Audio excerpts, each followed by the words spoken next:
Well,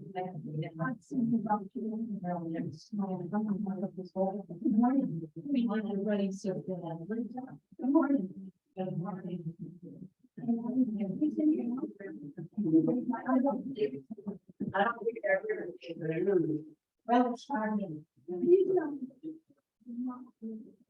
We're so glad that you're here. I know that you're in town and you read the email yesterday. It certainly changed from what I told you a week ago. But yeah, there was also surprises this week. And I'll let you know this is thankfully Monday. But we're delighted that you are here, that you're in town, and we're also delighted that Sandie's here. I'm going to open with a verse from Isaiah 41. I am the Lord your God, who takes hold of your right hand and says to you, do not fear, I will help you. Let's pray. Healing God, in please use your righteous right hand to take hold of our broken, weary hands and lead us where we need to go to serve you and help our friends near and far. Amen. I'm going to skip all the preliminaries and let Sandie get started, and then we can do announcements, and we're having now, obviously, Sandie, is that turned on? It is turned on. Okay, I'm going to turn it to Sandie. Yes. I think we should ask like a call. I don't think we should talk about it. Are you willing to pass it? Sure. I mean, I got to people about it, but they just did it. I mean, we can just send it around. That's right. Thank you. So much more introduction. I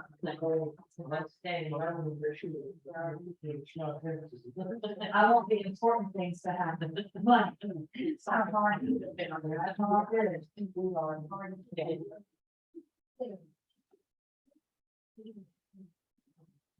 You know, the one thing about this room arrangement they didn't think about was the clock.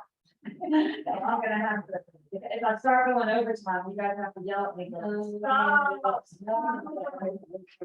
I'm gonna put my watch right this morning, please, and that'll be good. Well, hi everybody, happy Labor Day. We got more people running out there. Lost. Are you looking at the way but this is not, this is pretty all right, let me get going. Can everybody hear me? Yes. Now, if you can't hear me, because you know I have a tendency to wander when I talk, just let me know. Very few Bible studies or Sunday school lessons deal with the wilderness wandering period. 40 years, or a very long time in the biblical thing, out in the middle of nowhere, on an extended journey to a hope for a better future for people and their descendants, alongside exciting things like census figures, the details of how the people were organized into groups, a few laws and regulations and duty rosters, is not exactly mesmerizing. When I was thinking about how to present this to you, you said, so why are you doing this? You know, why am I getting this? When I was thinking about it, a memory some years back came to mind. I was in a book club in Boone, North Carolina, and we were reading lots of different novels where all these exciting and weird and strange things happen to people. And so at the end of one day, I just popped up and said, do any of these people ever have just a normal day? To which one of my friends replied, of course, but who wants to read about getting up, going to the shower, feeding the dog, making breakfast, going to work, cleaning the house, and doing laundry? No, you know, like that's not why we're reading fiction. So when you get these stories, there can be a little bit of the tedium of the ordinary. And not just for the people of Israel, but for us as readers as well. But I'm not convinced by any stretch of the imagination that ordinariness should mean that we ignore these stories. In fact, when we read texts like these, not just for what they actually say, but as metaphors, they're cast in a little bit of a different light. In such a frame, they teach us about the topic of journeying through life. And maybe they give us a few lessons about such things as what to do when you begin to feel stuck, how to navigate individual and group challenges, including when everything looks like it's going to go off the rails and nothing's going to work out. And maybe they help us come to realize what the author Ursula Le Guin once said. It is good to have an end to journey towards, but it is the journey that matters in the end. When we think about it this way, I would say that the real challenge for us is the realism that these stories put forward. They hold up a mirror to our lives that shows us the mundane and makes us aware of the challenges in dealing with the mundane. So with that in mind, today I want to kick off our series because we've got 4 weeks in this topic before, I think, we go back and join with the young men for October and November. So 4 weeks in this, and today I want to talk about murmuring or complaining stories. And there are, in Numbers, 3 big ones that I want to introduce you to. In Numbers 11, the people are unsatisfied with the food in the desert or in the wilderness, and they're getting a little bit whiny about it. Now, I have to say I have some sympathy for them on this score. When you are traveling, you often end up eating whatever happens to be available, and finding something healthy, much less satisfying, can be quite a chore when you're in remote places or when you're on an airplane. As a long-term vegetarian, I can tell you, I've eaten some very interesting meals over time. So what they are talking about is their dissatisfaction with the same thing day in and day out. This is what we read. If only we had meat to eat. We remember the fish that we used to eat in Egypt for nothing. The cucumbers, the melons, the leeks, the onions, the garlic. But now our strength is dried up, and there's nothing at all but this manna to look at. First, the people, let me talk about a couple of things happening here. First, they are complaining that the manna all the time has some problems for them, one of which is boredom. Morning, noon, and night. Manna, manna, manna. It's dull. But so they don't want to sound completely ungrateful that they actually have food. So there's this hint that maybe the manna is not quite as nutritious as it might otherwise be, right? Oh, our strength is dried up. Now, we have no idea whether or not that's true. But one thing that we do know is that manna was work. You had to collect it, you had to process it, and then you had to, prepare it so it was consumable. And you had to do this every day because you might remember you can't store manna. You have to use it up. So no doubt the routine was old and wearing, but that doesn't quite seem to be what their issue was. I would argue that when we start complaining about something like food, more often than not, we're displacing a larger problem. We're really unhappy about something else. Thus, notice the mention of Egypt. While they're in the middle of nowhere, we see that their memory of Egypt is fond, wistful even. That fish, that cucumber, that melon, the seasoning. They remember they had it all for nothing or for free. I guess that's true if you overlook the smallest of details. They were slaves in Egypt. How free was that?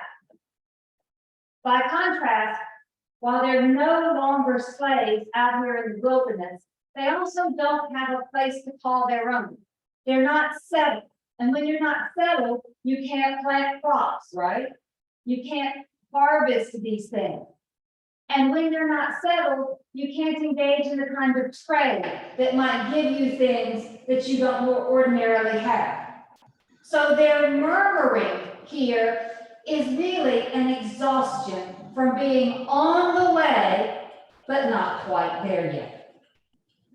It seems logical or rational to our minds. Who wouldn't want a more stable existence? which leads to the next story in Numbers 14. In this instance, they had sent spies over into the land, and they wanted to get a scouting report on what was out there on the other side. So they come back with a mixed report. They tell the people that, in fact, there's lots of things to commend that land to them. And they even come back with, guess what? A lovely piece of fruit or two to show them. Ooh, good food.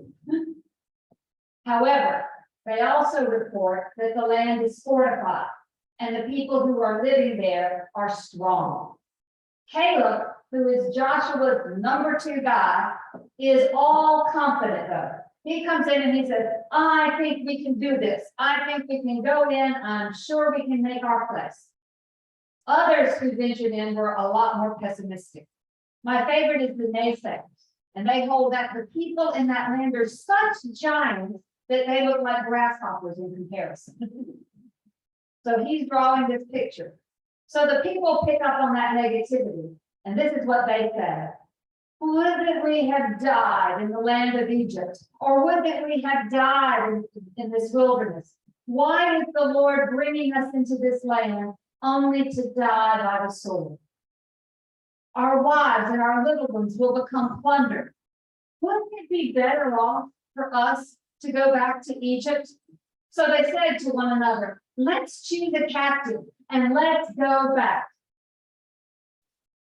In this instance, fear of losing the fight makes them want to retreat to something more familiar, even if that familiar was being slaves. I'm a bit suspicious here, however, as well. They say their concern is for their wives and their children. That makes them almost sound heroic, right? Oh, we want to protect the vulnerable among us. But I think there's a little displacement going on here too. Are they really so concerned about their families? Or is their own fear of taking on the challenge, of settling in a new place, making a new life, what is driving their desire to go back to what they know? Is that option a viable choice? Now, let me give you one more text, and then we'll go back and talk about all 3. It's Numbers chapter 20. It says, there was no water for the congregation, so they gathered together against Moses and Aaron. The people quarreled with Moses and said, why have you brought the assembly of the Lord into this wilderness for us and our livestock to die? Why have you brought us out of Egypt and to this wretched place? The Hebrew there is this evil place. It is no place for grain or figs or pomegranate, and there's not even any water for us to drink. One last time, the people are unhappy with the conditions on the ground, and in this tale, they lash out at Moses and Aaron as a way of saying, you people brought us here, and it's not sufficient for even our most basic needs. They are stuck between the past and the present. Between the past and the future, excuse me. And they're not happy with where they are. Think about that metaphorically. How many people do you know that are stuck between the past and the present and unable to be happy with where they are? So I find 3 things in this story really intriguing, and they're what I want to talk about this morning. First, how our memories of the past can hold us back from moving forward. Second, the limiting nature of our fear. And third, how to move beyond blame and towards progress. All right, let's go to number 1. The writer and critic Marcel Proust once said, remembrance of things past is not necessarily remembrance of things as they were. Remembrance of things past is not necessarily remembrance of things as they were. Science has actually demonstrated that he was 100% right. Memory is a complex reconstruction. Did you know that? When we remember, what they have shown is that our minds edit. And when they edit, guess what? They privilege the positive over the negative. The reason is simple. It's a coping mechanism. The way we survive. It's not advantageous to recall pain. Physical pain, spiritual pain, emotional pain, over and over and over again. If we did, we would get mired down in hurt, and we would never be able to recover from trauma. We call it PTSD now, right? Post-traumatic stress disorder. When you get unable to let go of that memory of trauma. Our memory to edit out pain helps us propel ourselves forward in a variety of circumstances. It gives us a more stable and positive sense of ourselves and one that we can orient toward the future. That said, that's not what these people are doing. They're not just editing out pain, they're romanticizing the past. And that is also dangerous, and it's what sends God over the edge in these food stories. I love what God has Moses tell the people when they ask for meat. Says, you tell them the Lord's going to give you some meat, and you're going to eat it. You shall not eat it 1 day, or 2 days, or 5 days, or 10 days, or 20 days. You're going to eat it for a whole month until it comes out of your nostrils and you start hating meat. Oh my God. It sounds like arguments you might have had at the dinner table with kids one time, doesn't it? Doesn't God sound like an angry parent? You don't want your green beans? Fine, you won't have some green beans until you never go there again.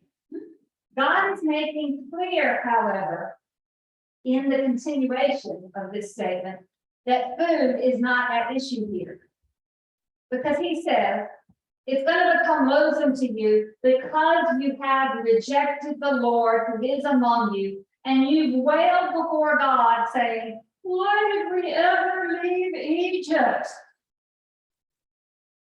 God's going to prove to them meat's not the issue.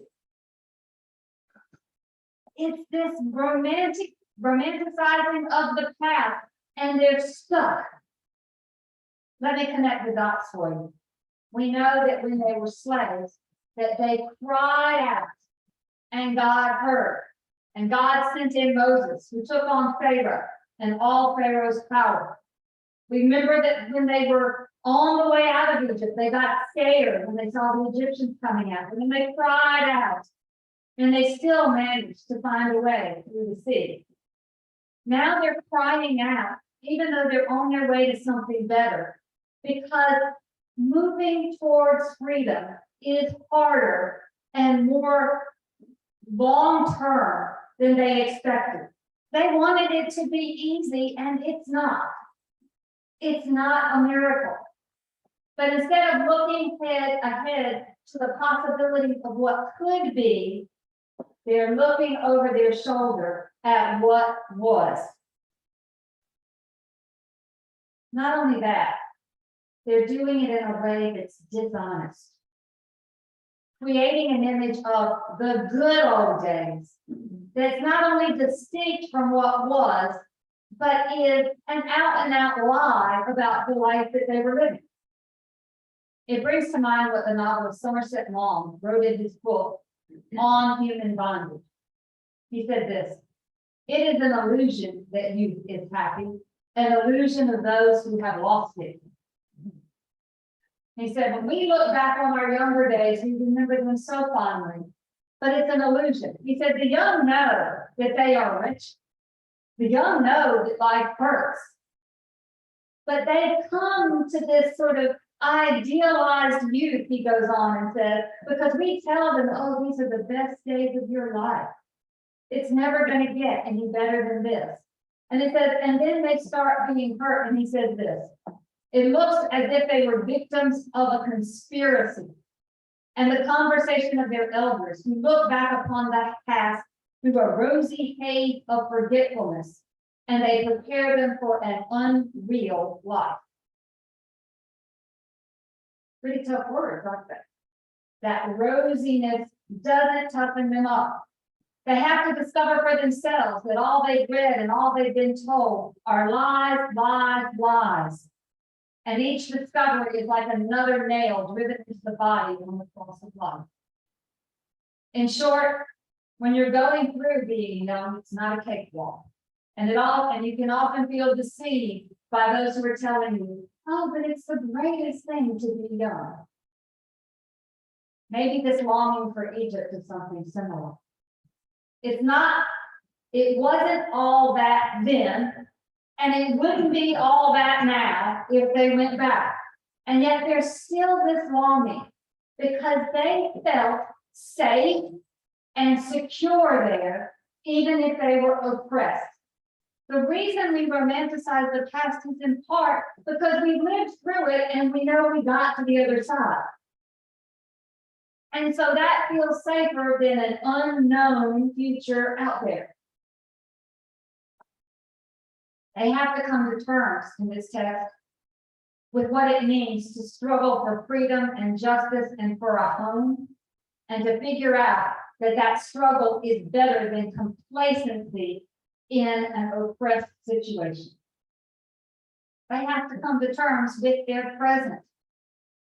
Thus, what we have here is a stark reminder that looking back longingly with false lenses, as opposed to taking an unrealistic view, is not only unhealthy personally, but lots of us know people who've gotten stuck personally in the past, but it's unhealthy for this nation of people too, to think about it that way. Which leads me to the second point. These stories are also about fears. I am certainly not going to be one who argues that the people did not face a daunting task. They have a very tough thing in front of them. A ragtag bunch of men and women of all ages who have spent years traversing a harsh terrain for a considerable period of deprivation should not expect to find it easy to make a way in a place and among people who have all kinds of things already set in motion, not to mention big walls and fortresses. Still, I'm struck by the angry pronouncement God makes to the people who don't want to go forward. God says, none of these people who have seen my glory and the signs I did in Egypt in the wilderness, and yet have tested me these 10 times and have not obeyed my voice, will see the land that I gave to their ancestors. None of these who despise me shall see it. But my servant Caleb, because he has a different spirit and followed me wholeheartedly, I'm going to bring him into the land into which he went, and he and his descendants will possess it. What Caleb demonstrates that God takes notice of, and nobody else seems to be able to manage, is a recognition that whatever struggle is in front of them is a better option than where they are. And it's a better option than where they've been. He sees the future and he's ready for it. We don't always have to think about that spirit of being ready to just go into a military battle either. I think about a story that I read this week about Zara Amiri. She is now 21 years old, and she recently arrived in the United States after a 6-year, 7,000-mile trip from Afghanistan. 6 years. She is 21. You see, what happened is that her father was killed in a suicide attack, and he was the breadwinner of the family. That left her mother a widow. It left Zara as the oldest, and she had 3 younger siblings, the youngest of which at that time was 2.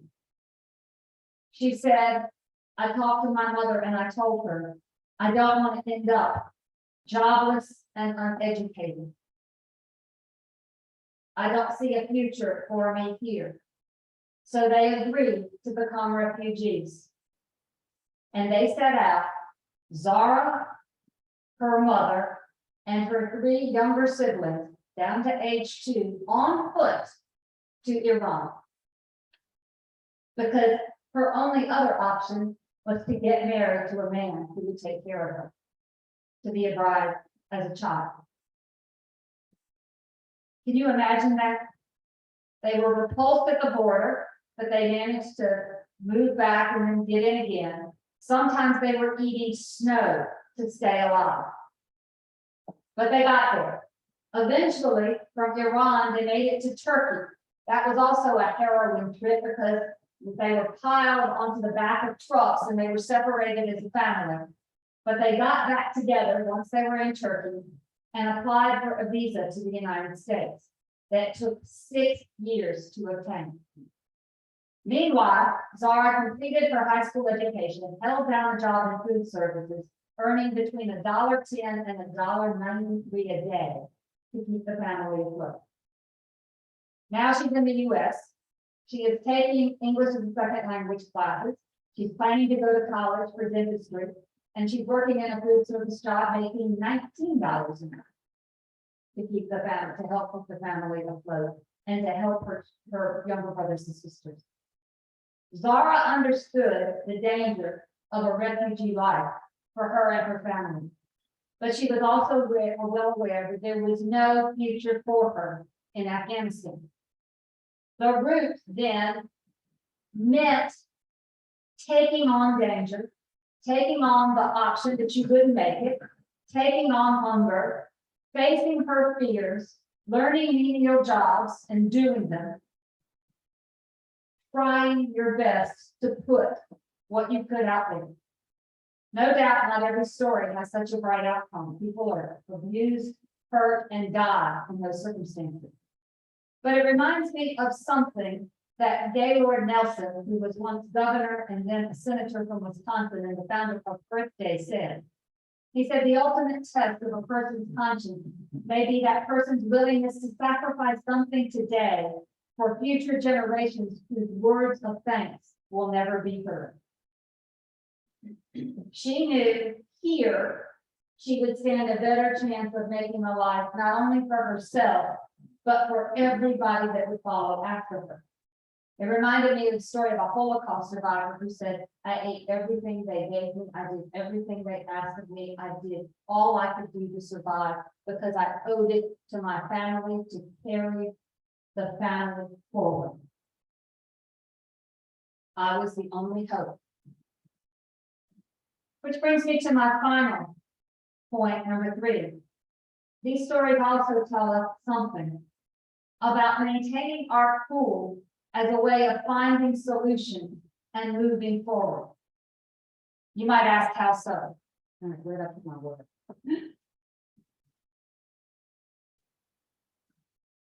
We've already seen when it came to water, the people were complaining. They were blaming Moses and Aaron about having them out in this horrible, wretched place. And they were doing it at a time that I didn't tell you was very difficult for Moses and Aaron. You see, what happens immediately before that story? Miriam, their sister, dies. So the people at this delicate juncture, we are told, quarrel with Moses. And they say this, would that we had died when our kindred died before the Lord. Can you imagine? Your leader has just lost his sister, and you're moaning about, oh, we wish we had died. Moses does not take this well. Let's just put it that way. It's a delicate point for him. It's like they're rubbing salt in a fresh wound for him. And they say, why have you brought the assembly of the Lord into this wilderness for us and our livestock to die here? It's almost as if they're blaming Moses and Aaron for the death of Miriam and for the death of all these other people who are going to be out there. They say, we're all going to die out here. Is there any surprise then that Moses and Aaron lose their tempers? Anybody surprised? I'm not. Moses said, listen, you rebels, shall we bring water for you out of this rock? Then Moses lifted up his hand, struck the rock twice, I mean hard, with his staff, I had a stick out of it, and water comes out abundantly. Oh, Alex and volunteer, the church might not appreciate it by getting into the goods.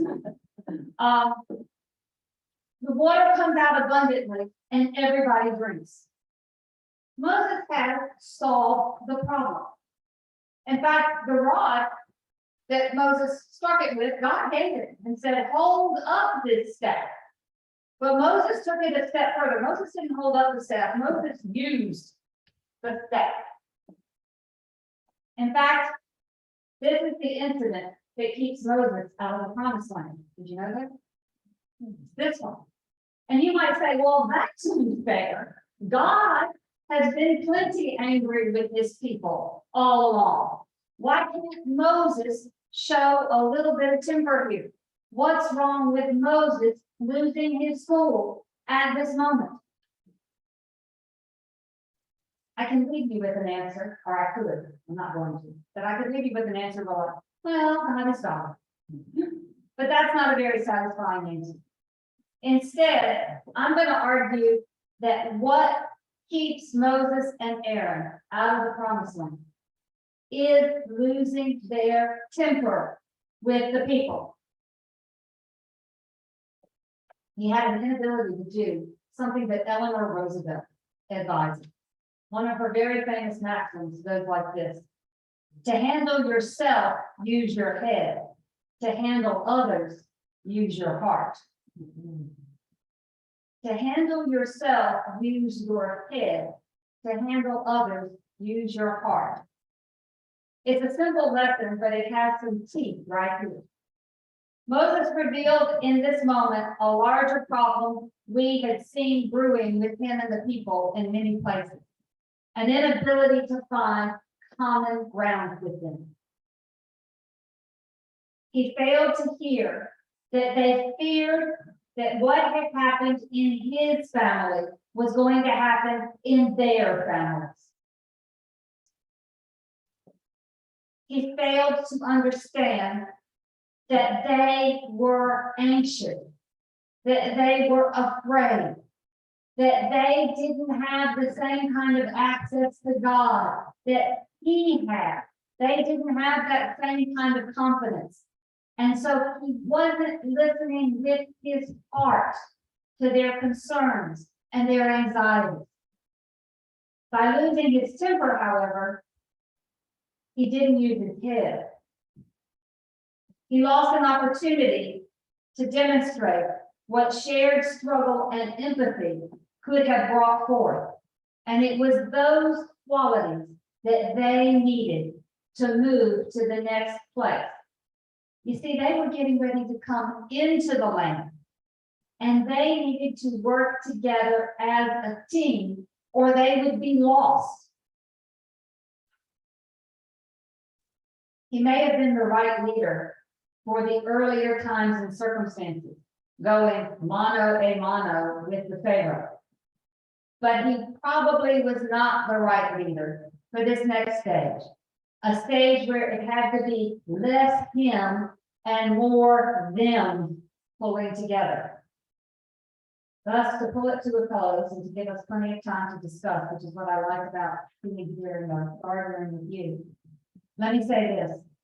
I think these complaint stories are instructive with regard to the way we ought to be thinking about conducting ourselves in the ordinariness of our everyday. Some of what they tell us is that we cannot progress personally or as a people if we keep looking backward with wistful longing to what once was. Life moves forward, not backward, no matter how much sometimes we might want to put the brakes on. The past is just that, and we often do not remember all of its problems and its trials when we are looking at it so longingly. These stories also remind us that we have to face our fears and show courage. If we want something different to eventuate, we have to act differently, even if it scares us, and even if the outcome might not be guaranteed. I think of this very much in terms of a 9/11 moment, when the people who were just thinking that they were flying from Newark to San Francisco one day, all of a sudden realized that they were on a plane that was not going to go anywhere but into a building.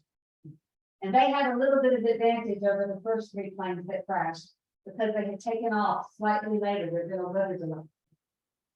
And so they knew what had happened at the World Trade Center, and they knew what had happened at the Pentagon.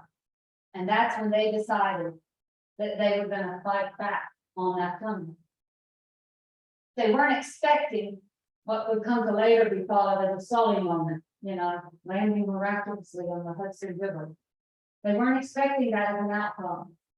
But I don't know if you've ever thought about this. They all died.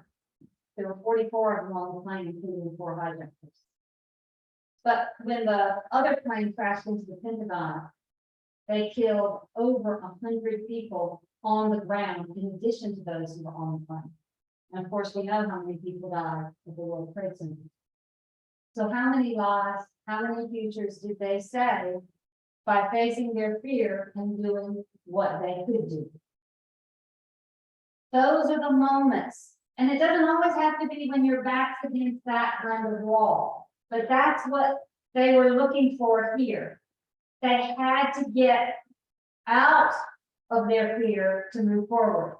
And finally, these stories remind us that we have to keep our heads about us, not only understanding our own fears and limitations, but also the fears and limitations of other people. This one is probably the hardest for me. Sometimes when you're a Caleb and you're ready to go ahead, you have to realize that not everybody's where you are. And you have to work with the fears and limitations of other people, which is what Moses and Aaron struggled to do. In doing that, hopefully you could find a path forward together, pulling on the same team, rather than merely solving problems and hoping others will be satisfied long enough to come along. None of these tasks are small. Together, they can seem overwhelming. But I would hope that some of these murmuring and complaining stories hold a roadmap for what we might call how to navigate the long slog forward in our lives. Anybody got questions? June, I know I can always count on you. When they were camping, they had tents. What about a latrine? Yes, June, it was primitive, let's just say. They had primitive conditions. It wasn't an easy way to live. Yeah, it wasn't an easy way to live. Anybody else got questions? Well, that's never good. Now, come on, somebody's got something. What about, what kind of tents do they have? Animal skin tents. This will protect you from the elements. Trick. A couple of comments. One, I'm always intrigued with the way that the Jews later remember this great thing that happens. They complained the whole way. Then when they look back on it, this was their defining moment. I've always thought that was. I think that that's exactly the point in some ways, right? It's what they carried away from it and glorified was not sort of like, oh, it was easy and it was that. I mean, they glorified life's a slog. And we are going to have to come back to this story over and over again, because we're going to lose our nation. We're going to go into exile. We're going to have to come back from exile. We're going to have to go through a whole history of pain and sorrow and trouble. And so the very slog is what they end up saying. This is sort of the defining thing of life. Is moving forward. It's how they survive. The other comment or question is, it looks to me like Moses really messed up. He didn't do exactly what the Lord told him. The Lord just said, command the rock. And Moses thought that he needed To hit the Yeah. rock. he needed to hit the rock. And to me, that's where he messed up. I think that is where he messed up, but he also messed up and you think, what was God gonna show? I mean, that's the sort of question I ask, because the text goes on to say, God said, you didn't give me a chance to show my glory. You know, by holding up and commanding the rock, right? So then my next question always as a scholar becomes, how is God gonna show God's glory? And I think that one of the ways that God was likely going to show God's glory was the people pulling together and working together to see that there was provision there. You know, I don't always have to go with a supernatural explanation. And so that, I think, is, to me, a really interesting moment in this text, that if we take some of what God is saying as, this is how we're encouraging the people to band together and work together, then we get some. Not everybody wants to go that way. It's the way I go. Yeah. And in this case, I don't see God as a nurturing mother, I see God as a very strict father.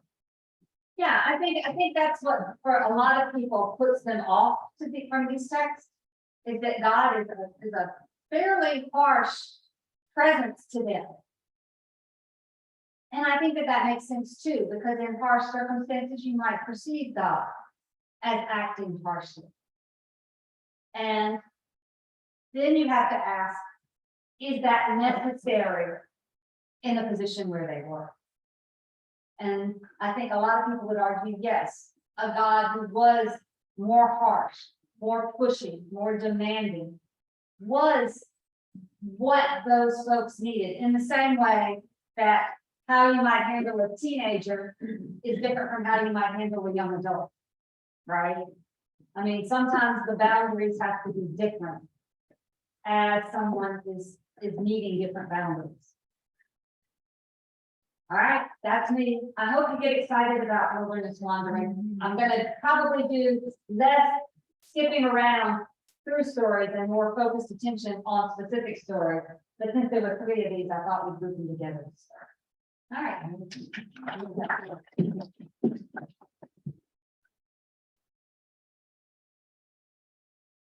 And he never disappoints. Thank you. And I know that all of us, we can hear it multiple times, and actually we can. We know that these lessons are recorded. And if you just go to the website and look at the YouTube listing, it'll be there. Anybody have any announcements that we need to share? What in class members, news class members?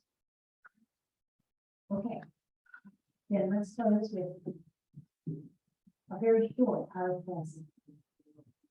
If God sends you down a stone path, may He give you strong shoes.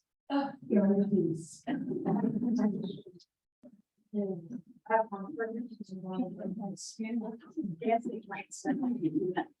You nailed it.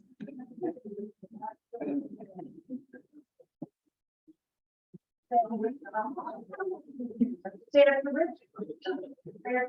I hope them start coming.